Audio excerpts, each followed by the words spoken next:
అట్లాంటి సిచ్యువేషన్లో పోలీసులు తల్లిని కొడుకుని హాస్పిటల్కి అక్కడ ఫస్ట్ ఎయిడ్ ట్రీట్మెంట్ చేసిండ్రు. పోలీసులు ఏం డాక్టర్లు కాదు, హుటాహుటిన తరలించిండ్రు. హాస్పిటల్కి వెళ్ళిన తర్వాత తల్లి చచ్చిపోయింది, పిల్లోడు కోమాలు ఉండు. ఆల్మోస్ట్ పోలీసులు పిల్లవాడు కూడా చచ్చిపోయింది అనుకున్నారు. బ్రెయిన్ డెడ్ అయింది, ఆక్సిజన్ అందక ఆ అబ్బాయికి. సో ఆ సిచ్యువేషన్లో వెనక్కి పోలీసులు వచ్చి హీరో గారికి విషయాన్ని తెలియజేసి హీరో గారు వెళ్ళిపోతే, హీరో ఎందుకు వెళ్ళిపోవాలనుకున్నారు పోలీసులు అంటే ఇంకా వేలాది మంది అభిమానులు అక్కడనే ఉన్నారు.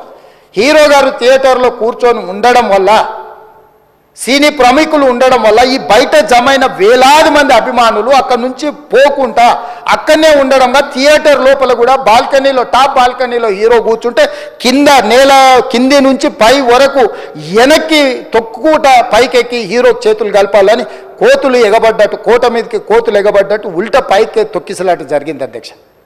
థియేటర్ వాళ్ళు పోలీసులను హీరో దగ్గరికి వెళ్ళి చెప్పడానికి కూడా అనుమతి ఇవ్వకుండా థియేటర్ వాళ్ళు పోలీసులను బ్లాక్ చేశారు అధ్యక్ష. ఎప్పుడైతే హాస్పిటల్లో తల్లి చచ్చిపోయిన పిల్లగాడు కూడా ఆల్మోస్ట్ చావు నోట్లో ఉన్నాడు అని తెలిసి పోలీసులు వచ్చి ఏసీపీ వెళ్ళి చెప్పడానికి పోతే థియేటర్ సిబ్బంది లేదు హీరో దగ్గరికి వెళ్ళడానికే వీలేదని చాలాసేపు పోలీసులను కూడా హీరో దగ్గరికి పోనీయలేదు అధ్యక్ష, వాళ్ళ ప్రైవేట్ వీళ్ళు.